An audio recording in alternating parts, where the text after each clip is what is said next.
Rainbow allrounder exterior paint, বাংলাদেশের আবহাওয়া উপযোগী একমাত্র পেইন্ট। স্বাগত রাত 10টার সংবাদে, আপনাদের সঙ্গে আছি আমি তাসনিমে জান্নাত অর্থী এবং আমি রাশেদ ইমাম। দেখছিলেন শিরোনাম, এবারে পুরো খবর। ফেসবুকে সাবেক অর্থমন্ত্রী আবুল মাল আব্দুল মুহিতের বিরুদ্ধে একটি গ্রুপ অপপ্রচারে নেমেছে বলে অভিযোগ উঠেছে। মন্ত্রীপাড়ার বাড়ি ছেড়ে বনানীর বাড়িতে উঠতে পারছিলেন না এমন এক পোস্টকে সম্পূর্ণ অসত্য এবং বানোয়াট বলে জানিয়েছেন তার ছেলে শাহেদ মুহিত। দীর্ঘদিনের পারিবারিক বন্ধু ডাক ও টেলিযোগাযোগ মন্ত্রী মোস্তফা জব্বার জানান, আওয়ামী লীগের প্রবীণ নেতা মুহিতের নিজ পরিবারের সঙ্গে সম্পর্ক অত্যন্ত ভালো ও দৃঢ়। আরও জানাচ্ছেন লাকমিনা জাসমিন সোমা। প্রায় এক দশক ধরে মন্ত্রীপাড়ার এই বাড়িতে থেকেছেন আওয়ামী লীগ সরকারের সাবেক অর্থমন্ত্রী আবুল মাল আব্দুল মুহিত। 2018-19 অর্থ বছরে নিজ ক্যারিয়ারের 12তম বাজেট ঘোষণার মধ্য দিয়ে ইতি টানেন মন্ত্রিত্বের। এর পরপরই এই বাড়ি ছাড়তে হয় তাকে। মন্ত্রিত্বের ইতি টেনে পূর্ব পরিকল্পনা অনুযায়ী রাজধানীর বনানীতে নিজের এই স্বপ্নের বাড়িতে বাকি জীবন কাটানোর জন্য আসেন সাবেক এই অর্থমন্ত্রী। কিন্তু সম্প্রতি বিশ্ব বাবা দিবসে ফেসবুকে একটি গ্রুপ তার এই বাড়িতে ওঠা নিয়ে অপপ্রচার চালায়। পরে তার ছেলে শাহেদ মুহিত এক বিবৃতিতে ঘটনাটি সম্পূর্ণ ভিত্তিহীন ও মিথ্যা বলে দাবি করেন। বলেন, এটি তার পরিবারের বিরুদ্ধে সুনাম নষ্ট করার অপচেষ্টা। এ নিয়ে আবুল মাল আব্দুল মুহিতের পারিবারিক বন্ধু ডাক ও টেলিযোগাযোগ মন্ত্রী মোস্তফা জব্বার জানান, এটি সম্পূর্ণ বানোয়াট ঘটনা। পুত্র ও পুত্রবধূর সাথে সাবেক এই অর্থমন্ত্রীর অত্যন্ত সুসম্পর্ক বলেও জানান তিনি। এইরকম সেনসিটিভ পারিবারিক বিষয় নিয়ে এই ধরনের গুজব ছড়ানো মোটেই ঠিক না। এই গল্পের ন্যূনতম ভিত্তিও নেই, একেবারেই না। আমার মতে তিনি অন্তত পক্ষে দীর্ঘ সময়ে এই শত্রু তৈরি করেন নাই। বর্তমানে বনানীর বাড়িতেই ছেলে, পুত্রবধূ ও পরবর্তী প্রজন্মের সাথে অবসর কাটাচ্ছেন সাবেক অর্থমন্ত্রী আবুল মাল আব্দুল মুহিত। লাকমিনা jasmine Soma, news 24, Dhaka. দেশে করোনা সংক্রমণ শুরুর পর থেকেই স্বাস্থ্য সেবায় সীমাহীন দুর্ভোগ পোহাতে হচ্ছে সাধারণ মানুষকে। করোনা কিংবা সাধারণ রোগী ভোগান্তি ছাড়া কোথাও মিলছে না সেবা। আর মহামারীর এই সময়ে সাধারণ মানুষের অসহায়ত্বকে পুঁজি করে কিছু বেসরকারি হাসপাতাল ভয়াবহ বাণিজ্যের ফাঁদ পেতেছেন, যেখানে প্রতিদিনই সর্বশান্ত হচ্ছেন অসংখ্য মানুষ। করোনা ধাক্কায় চিকিৎসা ব্যবস্থার এই দুরবস্থা নিয়ে আজ থাকছে আমাদের বিশেষ আয়োজন করোনা ভোগান্তির শেষ কোথায়। এ নিয়ে থাকছে বেশ কয়েকটি প্রতিবেদন। এবার সরকারের স্বাস্থ্য ব্যবস্থা নিয়ে মুখ খুললেন সরকার দলীয় এবং মহাজোটের সংসদ সদস্যরা।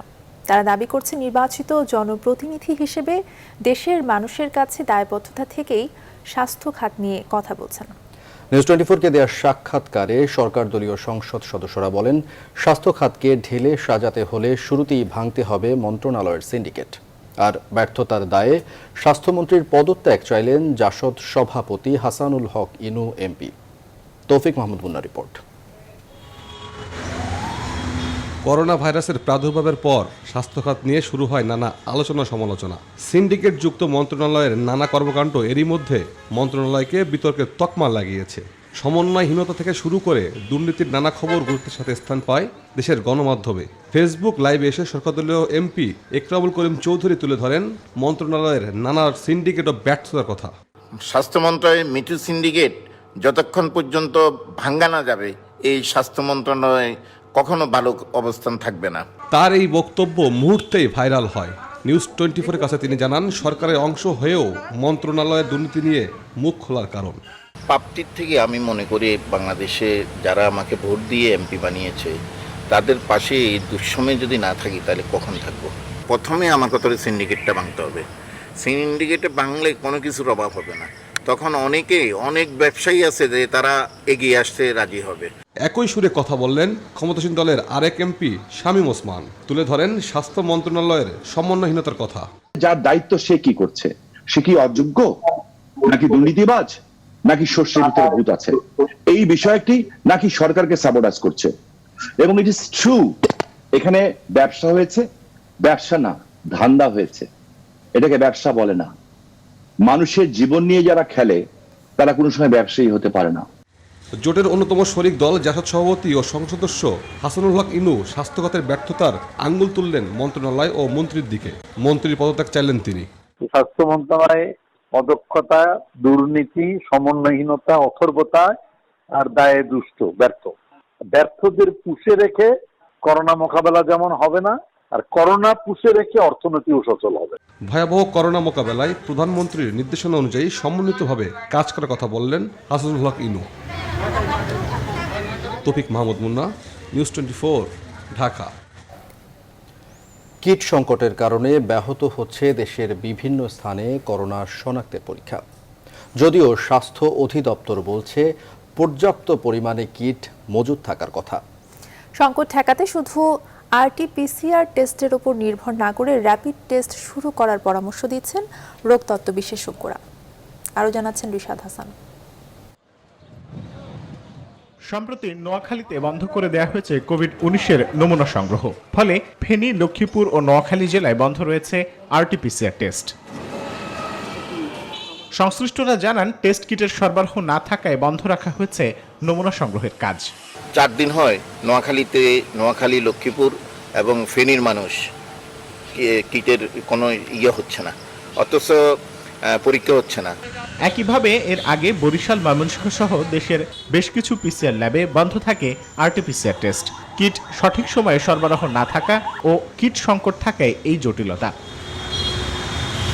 যদিও স্বাস্থ্য অধিদপ্তর বলছে এখনো পর্যন্ত পর্যাপ্ত কিট মজুদ রয়েছে তাদের কাছে। এছাড়াও এসেছে নতুন আরো 1 লাখ কিট। আমাদের প্লেনের লেট করার কারণে আমাদের বাইরে থেকে যে কিটগুলো আসে সেটা আমাদের 2 দিন লেট ছিল। তো অলরেডি আমাদের 1 লাখের মতো কিট চলে আসছে। বিভিন্ন জায়গায় আমাদের ডেলি বিভিন্ন জায়গা থেকে আমাদের বাইরে থেকে কিটগুলো আসছে, আমরা সরবরাহ করছি। রোগতত্ত্ব বিশেষজ্ঞরা বলছেন, টেস্ট কিট সংকট তৈরি হলে এই সংক্রমণ আরো বাড়বে। মৃদু লক্ষণযুক্ত রোগী তাদের টেস্ট হওয়া পর্যন্ত অপেক্ষা করলে রোগটা কিন্তু ছড়াতেই থাকবে এবং যত বেশি রোগ ছড়াবে তত বেশি আমাদের জন্য বিপজ্জনক। শুধুমাত্র RT-PCR টেস্টের উপর নির্ভর না করে সামাজিক সংক্রমণের এই সময়ে র্যাপিড টেস্ট করানোর পরামর্শ তার। RT-PCR পদ্ধতির পরীক্ষার পাশাপাশি অন্যান্য উপায়ে আমাদের করোনা রোগীর শনাক্তের কথা সিদ্ধান্ত নিতে হবে এবং সেই তালিকাটাও আমাদের প্রকাশ করতে হবে। যেমন র্যাপিড টেস্টিং কিট, সেটা এখনো পর্যালোচনার মধ্যে আছে, কোন দেশ থেকে আমদানি করা যায় সেই বিষয়ে কাজ চলছে। জাতীয় টেকনিক্যাল কমিটির মতে বর্তমান পরিস্থিতিতে প্রতিদিন অন্তত 25 থেকে 30 হাজার করোনা পরীক্ষা করানো জরুরি, যা দেশের 66টি ল্যাবে করানো সম্ভব নয়। রিশাদ হাসান, নিউজ 24, ঢাকা। করোনা সংক্রমণের পর দেশে হাসপাতালগুলোয় চিকিৎসা সেবা মুখ থুবড়ে পড়েছে। বিশেষ করে বেসরকারি হাসপাতালগুলোতে চিকিৎসা বন্ধ হয়ে গেছে। আবার রোগীদের অসহায়ত্বকে পুঁজি করে চলছে ভয়াবহ বাণিজ্য। এমনকি করোনা রোগীদের ভুয়া বিল ধরিয়ে দেওয়ার ঘটনাও ঘটছে বেসরকারি হাসপাতালে। বিশেষজ্ঞরা বলছেন, কর্তৃপক্ষের নজরদারি ও অবহেলায় হাসপাতালগুলো বেপরোয়া হয়ে উঠেছে। বিস্তারিত হাসান পারভেজের প্রতিবেদনে। প্রতিদিন পত্রিকার পাতা খুললেই স্বজনদের আহাজারি। রোগী নিয়ে স্বজনরা ছুটছেন এই হাসপাতাল থেকে অন্য হাসপাতালে। চিকিৎসা না পেয়ে পথেই কিংবা অ্যাম্বুলেন্সে মৃত্যুর ঘটনাও ঘটছে।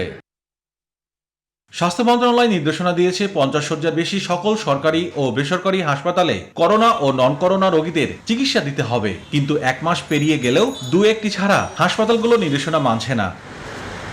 যে কটি বেসরকারি হাসপাতালে করোনা রোগীদের চিকিৎসা দিচ্ছে তাদের নিয়ে অভিযোগের শেষ নেই। সবচেয়ে বেশি অভিযোগ রাজধানীর আনোয়ার খান মডার্ন হাসপাতাল নিয়ে। 31 মের আগে সরকারের সঙ্গে চুক্তি থাকা অবস্থায় করোনা রোগীদের বিনামূল্যে চিকিৎসা দেওয়ার কথা থাকলেও বেশ কয়েকজন রোগীর কাছ থেকে লাখ লাখ টাকা আদায় করেছিল। এমনকি এক করোনা রোগীকে 30 মিনিট অক্সিজেন দিয়ে 86,400 টাকার বিল তুলে নেওয়ার অভিযোগ পাওয়া গেছে। আনোয়ার খান মডার্ন আমাদেরকে কিচ্ছু বলেনি, শুধু একটাই ওনাদের কাছে এক্সপ্লেনেশন, আপনার বিল এটা দিয়ে আপনি রোগী নিয়ে যান। রাজধানীর মালিবাগে প্রশান্তি নামে বেসরকারি হাসপাতালে আইসিইউ বেডে না রেখেও রোগীকে আইসিইউর বিল ধরিয়ে দেওয়া হচ্ছে। বাড়তি বিল আদায়ের জন্য 12 ঘন্টা লাশ জিম্মি করার ঘটনাও ঘটেছে এই হাসপাতালে। সে এই জু না লিখে আইসিইউ লিখেছে আর কি। এই লেখার প্রিন্টিং মিস্টেক নিয়ে আপনি মানে এটা যদি আমি এই জু লিখি তার বিল এটাই হবে। বর্তমানে এটা মহামারী চলছে, রাষ্ট্রের দায়িত্ব ছিল এখানে চিকিৎসা করা। আমাদের দেশের চিকিৎসা খাতকে যেমন ব্যবসায়ের দিকে ধাবিত করে দিয়েছে, মহামারী তো তাই করে দিয়েছে। এখন এগুলোকে কন্ট্রোল করা এটা তো ধরেন সরকারেরই দায়িত্ব। সকল বেসরকারি চিকিৎসক ক্লিনিকের মালিকদের কাছে আমি বিনীত অনুরোধ করতে চাই, আপনাদের হাসপাতালে দেশের এই ক্রান্তি লগ্নে সে সেবা করতে গিয়ে সবসময় খেয়াল রাখবেন কোনো অবস্থাতে যেন মানুষের ভোগান্তি সৃষ্টি না হয় এবং মানুষের সার্ভিসের বিষয়ে যেন কোনো কমপ্লেইন না থাকে। মহামারীর এই সংকটে রোগীদের পকেট কাটার মহা উৎসবের লাগাম টানতে জোর দাবি বিশেষজ্ঞদের। হাসান পারভেজ, নিউজ 24, ঢাকা। স্বাস্থ্য খাতের দুর্নীতি নিয়ন্ত্রণে দুদক শূন্য সহিংসতার নীতি অনুসরণ করছে বলে জানিয়েছেন সংস্থার চেয়ারম্যান ইকবাল মাহমুদ। শুক্রবার এক বিবৃতিতে তিনি একথা জানান। ইকবাল মাহমুদ বলেন, স্বাস্থ্য খাতের দুর্নীতির বিষয়ে করোনা প্রাদুর্ভাবের আগ থেকেই কমিশন সক্রিয়। সব মিলিয়ে স্বাস্থ্য খাতের দুর্নীতির বিরুদ্ধে কমিশন শূন্য সহিষ্ণুতার নীতি অনুসরণ করছে। এরপরও কোভিড-19 চিকিৎসা সামগ্রী ক্রয়ে দুর্নীতির অভিযোগ এসেছে। কমিশন অভিযোগ আমলে নিয়ে অনুসন্ধানের নির্দেশও দিয়েছে। ইকবাল মাহমুদ আরও বলেন, বিশ্বাসযোগ্য তথ্য ও দালিলিক প্রমাণাদির মাধ্যমে যেমন অপরাধীদের আমলে আনতে হয়, তেমনি জনগণের কাছেও কমিশনকে জবাবদিহি করতে হবে।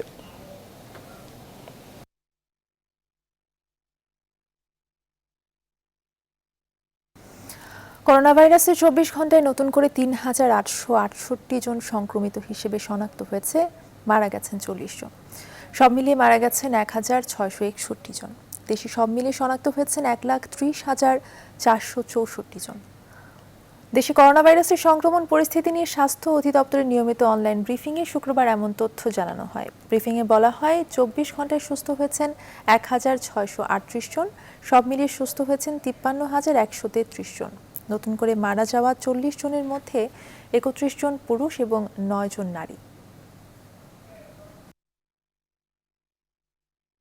দিনের নমুনা সহ 18,498টি এবং এ পর্যন্ত নমুনা পরীক্ষা হয়েছে 6,96,941টি। গত 24 ঘন্টায় যা পরীক্ষা হয়েছে তাতে শনাক্ত হয়েছে 3,868টি। 24 ঘন্টায় মৃত্যুবরণ করেছেন 40 জন এবং এ পর্যন্ত 1,661 জন। 24 ঘন্টা সুস্থ হয়েছেন 1,638 জন। বাংলাদেশ ব্যাংকের সাবেক ডেপুটি গভর্নর আল্লাহ মালিক কাজেমি করোনা ভাইরাসে আক্রান্ত হয়ে মারা গেছেন। শুক্রবার বিকেলে রাজধানীর এভারকেয়ার হাসপাতালে চিকিৎসাধীন অবস্থায় মারা যান তিনি। তার বয়স হয়েছিল ৭১ বছর। হৃদযন্ত্রের জটিলতা নিয়ে 22 জুন হাসপাতালে ভর্তি হন তিনি। 23 জুন কোভিড-19 পজিটিভ ধরা পড়ে। তিনি স্ত্রী, 2 মেয়ে এবং 1 ছেলে রেখে গেছেন। শনিবার বেলা 11টায় আঞ্জুমান মফিদুল ইসলামের তত্ত্বাবধানে রাজধানীর রায়ের বাজার শহীদ বুদ্ধিজীবী কবরস্থানে তাকে দাফন করা হবে।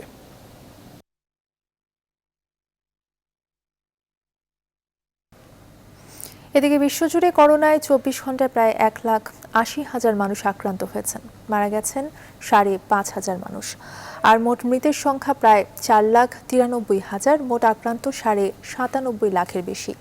ব্রাজিলে মৃত্যুর মিছিল অব্যাহত রয়েছে। 24 ঘন্টায় 1,180 জনের মৃত্যু হয়েছে, আক্রান্ত 40,000-এর বেশি। যুক্তরাষ্ট্রে 24 ঘন্টায় প্রাণহানির সংখ্যা 649 জন।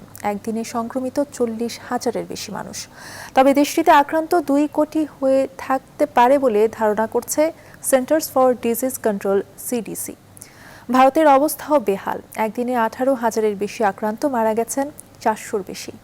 তবে স্বস্তির খবর হলো, বিশ্বব্যাপী এ পর্যন্ত সুস্থ হয়েছেন প্রায় 52,51,000-এর বেশি মানুষ।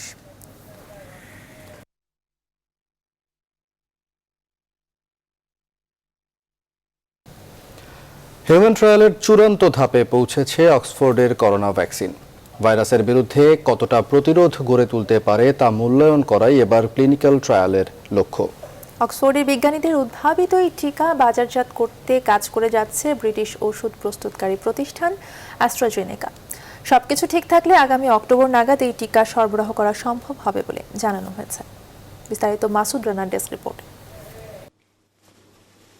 বিশ্বজুড়ে করোনা ভাইরাসের ভ্যাকসিন আবিষ্কারের জন্য রীতিমতো প্রতিযোগিতা চললেও কেউ এখনও কার্যকর সাফল্য পায়নি। তবে বেশ আশা জাগাচ্ছে অক্সফোর্ড ইউনিভার্সিটির বিশেষজ্ঞদের উদ্ভাবিত টিকা, যার কার্যকারিতা পরীক্ষার শেষ ক্লিনিক্যাল ট্রায়াল শুরু হলো। করোনা ভাইরাস থেকে এই টিকা মানুষকে কতটা সুরক্ষা দিতে পারে সেটা যাচাই করে দফায় দফায় এই ট্রায়ালের উদ্যোগ নেওয়া হয়েছে। অক্সফোর্ডের ভ্যাকসিন গ্রুপের প্রধান জানিয়েছেন, বয়স্ক মানুষের শরীরে কার্যকারিতা পরখ করে দেখতে শেষ ক্লিনিক্যাল ট্রায়াল চলছে। এছাড়া এই প্রতিষেধক বিপুল সংখ্যক মানুষের সুরক্ষা নিশ্চিত করতে পারে কিনা তা বিশ্লেষণ করাই এবার ট্রায়ালের লক্ষ্য। জানানো হয়েছে আগামী আগস্ট বা সেপ্টেম্বর নাগাদ ক্লিনিক্যাল ট্রায়ালের ফল হাতে আসবে। সবকিছু ঠিক থাকলে আগামী অক্টোবর নাগাদ এই টিকা সরবরাহ করা হবে। যুক্তরাজ্যে পরবর্তী ধাপে 10,000-এর বেশি শিশু ও প্রাপ্তবয়স্ক মানুষের উপর এই টিকা প্রয়োগ করা হবে। এর বাইরে দক্ষিণ আফ্রিকা এবং ব্রাজিলে এই ট্রায়াল সম্পন্ন হবে। ইতিমধ্যে এই প্রতিষ্ঠানের সঙ্গে করোনা টিকার 40 কোটি ডোজ প্রি অর্ডার করতে একটি প্রাথমিক চুক্তিতে উপনীত হয়েছে ইউরোপের 4 দেশ। মাসুদ রানা, নিউজ 24। রাতের সংবাদে নিচ্ছে একটি বিরতি। ফিরছে আরো খবর নিয়ে, সঙ্গে থাকুন।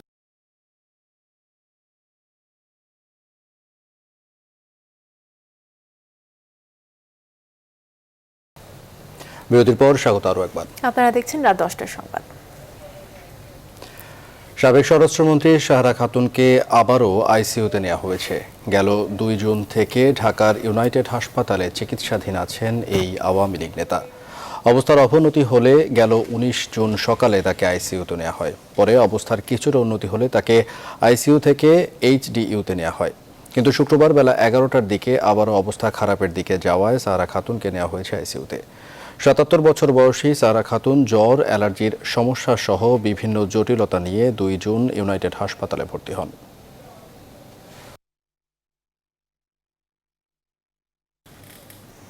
যুক্তরাষ্ট্রের মানব পাচার সূচকে এক ধাপ উন্নতি হয়েছে বাংলাদেশের। তৃতীয় থেকে দ্বিতীয় ধাপে উঠে এসেছে বাংলাদেশ। বাংলাদেশ সময় বৃহস্পতিবার রাতে মার্কিন পররাষ্ট্র দফতর থেকে ট্রাফিকিং ইন পারসন টিআইপি নামে ওই প্রতিবেদন প্রকাশ করা হয়। এতে বলা হয়, মানব পাচার বন্ধে নানামুখী কার্যকর ব্যবস্থা নিয়েছে বাংলাদেশ সরকার। পাশাপাশি মানব পাচার মামলা নিষ্পত্তি এবং ঘটনার সাথে জড়িতদের বিচার নিশ্চিত করা হয়েছে। ফলে পরিস্থিতির উন্নতি হয়েছে। গেল 3 বছর ধরে যুক্তরাষ্ট্রের মানব পাচার রিপোর্টে তৃতীয় স্তরের নজরদারির তালিকায় ছিল বাংলাদেশ।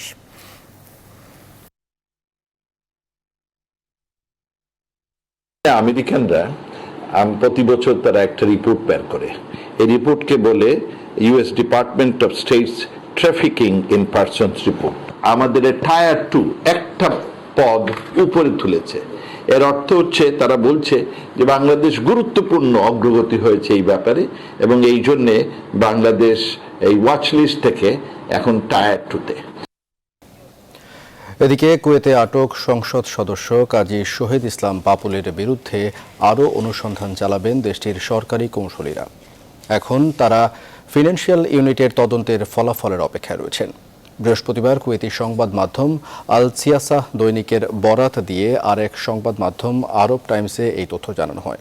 প্রতিবেদনে বলা হয়, পাপুলের বিরুদ্ধে দায়ের করা ওই মামলার তালিকাভুক্ত এক আসামিকে জামিন দেন কুয়েতের আদালত।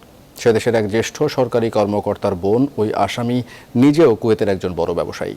2000 কুয়েতি দিনার মুচলেকায় ওই নারীকে জামিন দেয়া হয়। তার দেশ ত্যাগেও নিষেধাজ্ঞা বলবৎ করেছে আদালত। প্রতিবেদনে বলা হয়, ঘুষ ও অর্থ পাচারের অভিযোগে ওই নারীকে পাপুলের বিরুদ্ধে দায়ের করা মানব ও অর্থ পাচারের এই মামলায় আসামি করা হয়।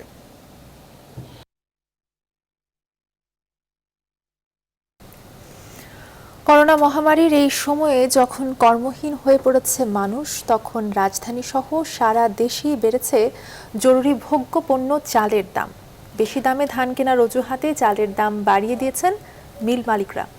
ভোক্তা ও ব্যবসায়ীদের অভিযোগ, ধান চালে বাড়তি মজুদ ও কারসাজির কারণেই এমন দুরবস্থা। গেল কয়েকদিনে সব ধরনের চালের দাম কেজিতে বেড়েছে অন্তত 3 থেকে 4 টাকা। কোথাও কোথাও দাম বেড়েছে আরও বেশি। ফলে বিপাকে পড়েছেন নিম্ন আয়ের মানুষ। বিস্তারিত ডেস্ক রিপোর্টে। করোনা মহামারীর এই সময়ে বাড়তি সুসংবাদ বয়ে এনেছিল দেশের কৃষি খাত। বোরোর বাম্পার ফলনে এবার ধান উৎপাদন হয়েছে 2 কোটি টন।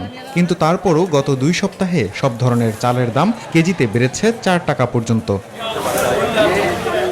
দেশে ধান উৎপাদনের দ্বিতীয় সর্বোচ্চ জেলা দিনাজপুরে চলতি বছর 8 লাখ মেট্রিক টন বোরো উৎপাদন হয়। তবু সেখানে ঊর্ধ্বমুখী চালের বাজার। খোঁজ নিয়ে জানা যায়, দিনাজপুর, কুষ্টিয়া সহ দেশের প্রধান চাল সরবরাহকারী এলাকাগুলোতে প্রতি সপ্তাহেই 1-2 টাকা করে দাম বাড়াচ্ছেন চালকল মালিকরা, যার প্রভাব পড়ছে খুচরা বাজারে। সাপ্তাহিক ছুটির দিনে রাজধানীর বাজার ঘুরে দেখা যায় বাড়তি দামে বিক্রি হচ্ছে চাল। আড়তদার ও ব্যবসায়ীরা অভিযোগ করেন, ধানের দাম কিছুটা বাড়লেও চালের দাম এতটা বাড়ার যৌক্তিক কোনো কারণ নেই। ধানের দাম বেশি, মোকামে ধানের দাম বেশি। আমরা তো মিলারকে নক করছি যে এত দাম কেন চাউলের। এ বিষয়ে চালকল মালিকদের অজুহাত, গেল মৌসুমে ধানের দাম ছিল 5 থেকে 600 টাকা, এবার তা বেড়ে হয়েছে 8 থেকে 900 টাকা। তাই প্রায় সব ধরনের চালেরই দাম বাড়তি। যে কৃষকটা গত বছর 1100 থেকে 1150 টাকা বস্তা ধান বিক্রি করেছে, সেই কৃষকটা সেই ধানটা এবার 1650 থেকে 1700 টাকা বস্তা বিক্রি করেছে। আবার সরকার ওই ধানের রেট দিয়েছে 26 টাকা, কিন্তু চালের রেট দাঁড়ায় সেটা 38 থেকে 40 টাকা, সেটা না দিয়ে দিয়েছে 36 টাকা। কৃষি বান্ধব ভাবে এটা করেছে। তবে মহামারীর এই সময়ে চালের দাম বাড়ায় চরম বিপাকে পড়েছেন সাধারণ মানুষ। আগে চালের দাম অনেক কম ছিল, এখন সেই তুলনায় অনেক বৃদ্ধি পাইছে। আমরা মধ্যবিত্তরা কিভাবে চলবো? 15-20 দিন আগে ছিল চাউলের দাম একটু কম, তখন থেকে এখন বর্তমানে একটু বেশি। হঠাৎ করে ধানের মৌসুমে চাউলের বাজার ঊর্ধ্বগতি, আসলে এটা করোনার ভিতরে এটা আসলে ব্যবসায়িকদের কারসাজি কিনা, এটা আমাদের একটা সন্দেহ।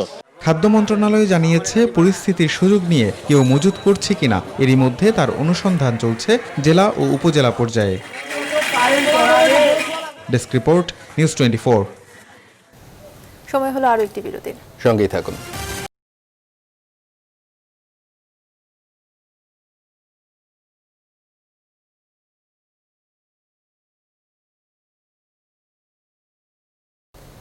বিরতির পর স্বাগত আরও একবার। আপনারা দেখছেন রাত 10টার সংবাদ।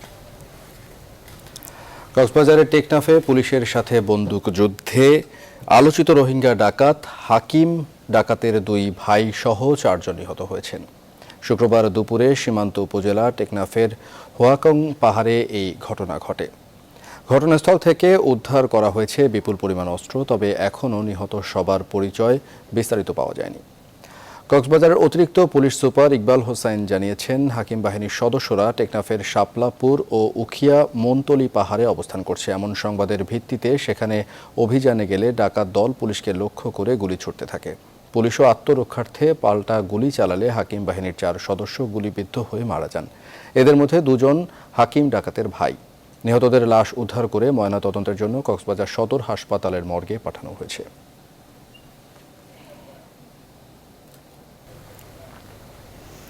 উত্তরে বাড়ছে নদ নদীর পানি। এরই মধ্যে কয়েকটি নদীর পানি বিপদসীমার ওপরে বইছে। উজান থেকে নেমে আসা ঢল এবং মৌসুমী বায়ুর প্রভাবে টানা বৃষ্টিতে এই অবস্থার সৃষ্টি হয়েছে।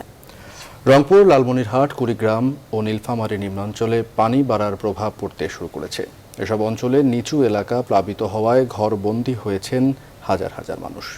প্রতিনিধিদের তথ্য ও ছবিতে ডেস্ক রিপোর্ট।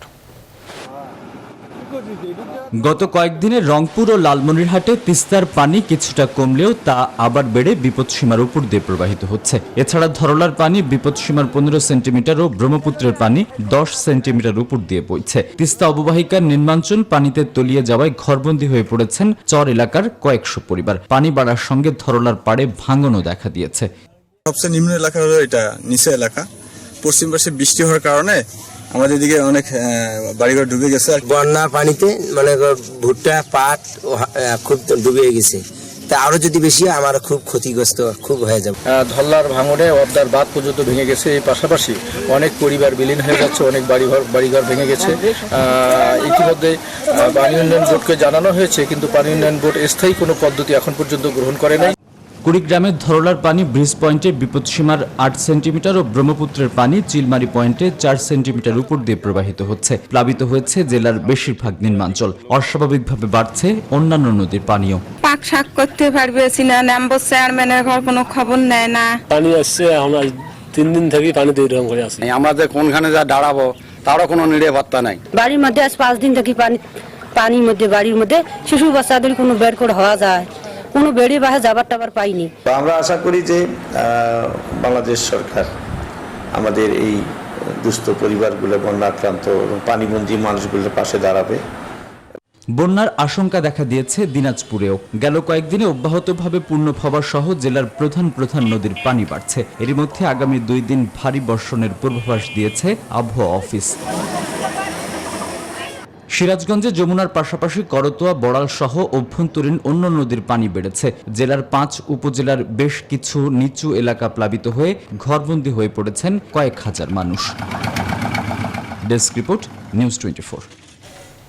সময় হলো আরও একটি বিরতি। আরও সংবাদ নিয়ে ফিরছি, সঙ্গে থাকুন।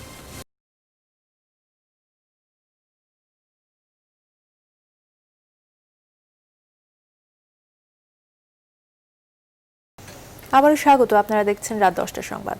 এবারে খেলার খবর। আইসিসির পূর্ণ সদস্যের মর্যাদা বা টেস্ট স্ট্যাটাস পাওয়ার 21 বছরে পা রাখল বাংলাদেশ ক্রিকেট।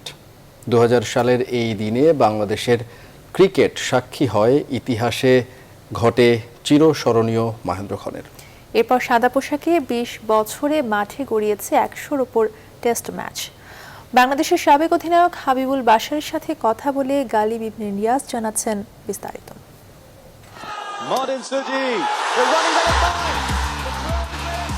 আইসিসি ট্রফি জয়ের মধ্য দিয়ে বাংলাদেশ ক্রিকেটকে যেন এক ধাক্কায় বিশ্ব ক্রিকেটের নজরবন্দি করল। তখনকার বিসিবির সভাপতি সাবের হোসেন চৌধুরীর কূটনৈতিক দক্ষতার কারণে খুব অল্প দিনের মধ্যেই আসলো সেই মহেন্দ্রক্ষণ। বাংলাদেশ পেল আইসিসির পূর্ণ সদস্যের মর্যাদা। একই বছর 10 নভেম্বর অভিষেক টেস্টে ভারতের মুখোমুখি বাংলাদেশ। সেই দলের 11 জনের মধ্যে ছিলেন বাংলাদেশ ক্রিকেটের সাবেক অধিনায়ক হাবিবুল বাশার সুমন। জানিয়েছেন সেই অভিজ্ঞতা। প্রথম টেস্ট ম্যাচ খেলাটার স্মৃতিটা এখনো পুরোপুরি একদম সতেজ। যখন আমরা জানলাম যে টেস্ট ম্যাচ খেলতে পারবো, টেস্ট খেলতে পারবো, এটা তখন আমরা যারা ছিলাম আমাদের জন্য অনেক বড় বিষয় ছিল। এরপর পদ্মা মেঘনার পানি যেমন গড়িয়েছে, বাংলাদেশও সাদা পোশাকে মাঠে নেমেছে 119 টেস্টে। কিন্তু সাফল্যের অঙ্কটা নিতান্তই হাতে গোনার মতো, মাত্র 14 ম্যাচে। ইনিংস ব্যবধানে অনেক লজ্জায় মুখ ঢাকার মতো ঘটনাও আছে কয়েক হালি।